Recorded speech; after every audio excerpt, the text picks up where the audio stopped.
What if I told you artificial intelligence is already replacing jobs in America quietly, and most people won't realize it until it's too late?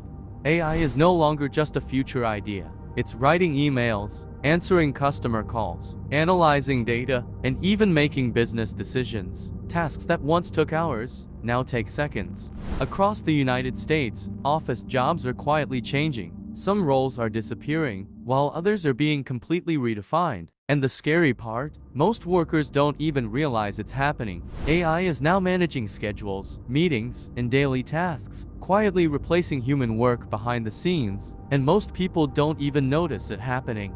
But this isn't the end of human jobs. It's a shift. People who learn to work with AI will stay ahead. The future belongs to those who adapt. So the real question is not, will AI take jobs? The real question is, will you be ready when it does? Follow Smart Tools America to stay ahead of the future, because the future is already here.